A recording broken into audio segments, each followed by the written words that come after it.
Good evening. I'm Haylee Ficuciello, Senior Correspondent for Englebrook Independent News. Tonight, we take a look at some of the most significant federal criminal cases unfolding across the American Midwest, including major fraud prosecutions, child exploitation cases, drug trafficking networks, immigration crimes, public corruption, violent offenders, and organized criminal enterprises. From Minnesota to Arkansas, federal prosecutors continue pursuing cases involving millions of taxpayer dollars, deadly narcotics, crimes against children, and violent repeat offenders. We begin tonight in Minnesota. Federal authorities announced that Sadi Abduli Orga was surrendered to the FBI after spending nearly 2 years overseas while facing charges connected to a massive Feeding Our Future fraud scandal. Prosecutors allege Ura fraudulently obtained more than $4.2 million in federal child nutrition funds during COVID-19 pandemic throughout false reimbursement claims submitted by his Minneapolis grocery and deli. Federal investigators say the funds were intended to feed children in need, but instead became part of what prosecutors describe as one of the largest pandemic fraud schemes in American history.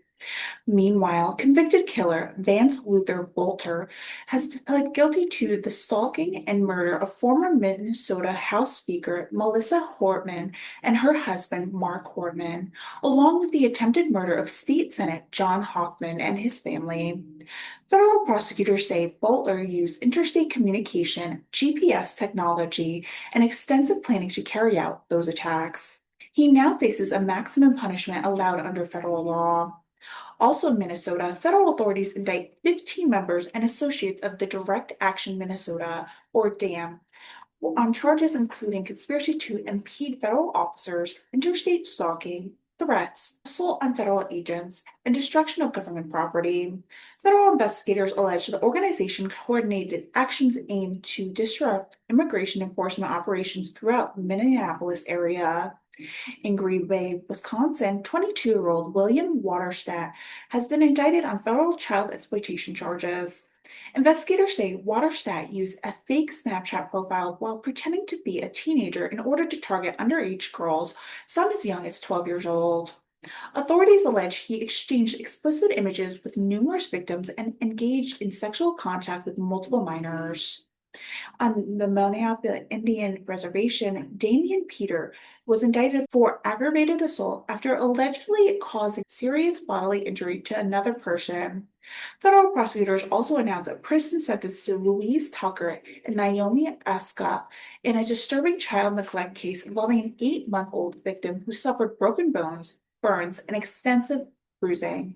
Meanwhile, Christopher Redminster of Playmont has been indicted on federal child pornography prosecution charges involving alleged offense committed over a 2-year period. Federal prosecutors in Iowa continue securing major convictions involving narcotic trafficking and violent criminal conduct. John Fitzgerald Bennett pled guilty after stealing a forklift used to steal an ATM and leading officers on a 40-minute, 100-mile-per-hour pursuit across eastern Iowa. Drug trafficking cases also dominated federal court proceedings. Chicago resident Dory Hayes Davis received 13 years in federal prison after distributing fentanyl linked to a fatal overdose. David Allen Parker of Dubuque was sentenced to 25 years in federal prison after distributing more than 119 pounds of methamphetamine in just 2 months. And Juan Ecuador Rivera Martinez received more than 8 years behind bars after trafficking large quantities of methamphetamine throughout central Iowa. Federal prosecutors in Illinois announced multiple significant narcotic convictions. Darren Hughes was sentenced to more than 26 years in federal prison for selling methamphetamine and fentanyl throughout the dark web marketplace known as Nemes Market. Authorities say the marketplace preceded hundreds of thousands of illegal transactions before it was dismantled by federal investigators. Rockford resident DeMargo Tripp received 16 years in prison for trafficking fentanyl and heroin. Chicago drug trafficker Tommy Spalding was sentenced to 9 years after helping operate dark web drugstore responsible for distributing kilograms of heroin and cocaine nationwide. Federal authorities also announced charges against the eighth defendant connected to a violent home invasion in Wichita involving firearms, kidnapping allegations, and demand of cryptocurrency access. In Detroit, Michigan, former FBI Special Agent Jeffrey Roy pled guilty to wire fraud after admitting he misled investigators in a foreign currency trading scheme. Federal prosecutors say Royer falsely promised protect investments with secretly diverting funds from personal expenses. He has agreed to pay more than $576,000 in restitution. Federal authorities also charged two National Institutes of Health researchers with alleged smuggling monkeypox samples into the United States and making false statements to federal officials. In another major case, Jeswan Williams was sentenced to more than 10 years in prison for leading a $63 million mail theft conspiracy involving stolen treasury checks and corrupt postal employees. And a federal prosecution charged Billy Chambers with setting fire to a Flint church, a crime that could carry a mandatory minimum sentence of 15 years in prison. In Indiana, a federal jury convicted former Como police officer Simi Aswandi of sexually assaulting a 14-year-old girl while on duty. Jurors also found him guilty to lying to investigators and destroying evidence in an attempt to conceal the crime. He faces a potential life sentence. Federal immigration prosecutions continue as a Salvadorian national Omar Mojado Mandazno and Mexican national Victor Arando Centra were sentenced for illegally re-entering the United States after previous removal. In South Bend, Stevens Briners received 32 months in federal prison for trafficking methamphetamine. Moving to Ohio, in one of the most disturbing cases this month, Jordan Gosfey, Cuyahoga Falls, was sentenced to more than 11 years in federal prisons after investigators discovered more than 25,000 child sexual abuse images on a cellular device. Federal agents say many of the images involve very young children and infants. Andrew Myers Amenda was sentenced to 10 years after investigators uncovered a drug manufacturing operation involving MDMA, ketamine, marijuana products, firearms, and money laundering activities. Federal prosecutors also indict Oregon resident Nathan Hayes for allegedly making bomb threats targeting multiple Ohio schools.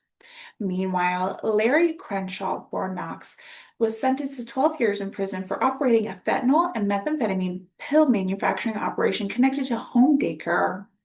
In Kentucky, a Louisville man and a Nicholasville woman each received 15 years federal prison sentence after being convicted of attempting to entice minors online of sexual abuse. Federal authorities also say the pair spent months coordinating plans and grooming children victims. In Western Kentucky, 13 illegal aliens were arrested during a federal enforcement operation with 8 indictments for allegedly using false social security numbers to obtain employment. Drug traffickers also received lengthy prison terms, including Cameron Skomberg, sentenced to 17 and a half years for methamphetamine distribution, and Louisville resident Daryl Horton received 10 years for trafficking methamphetamine. In Missouri, federal prosecutors are also seeking additional victims in a healthcare fraud scheme involving Columbia physician Jonathan Wayne Morris. Authorities allege Morse illegally prescribed controlled substances and defrauded Medicare and Medicaid programs over multiple years. In southern eastern Missouri, Lance Crawford admitted to recording the sexual abuse of 5 young girls ranging in the age between 2 and 6 years old. Federal prosecutors intend to seek 60-year prison sentence. Meanwhile, Corey Felton received nearly 16 years in prison following a violent crime spree involving armed robberies, car theft, and a public shootout. Stephen Hendren admitted to stealing nearly $285,000 in pandemic rental assistance funds.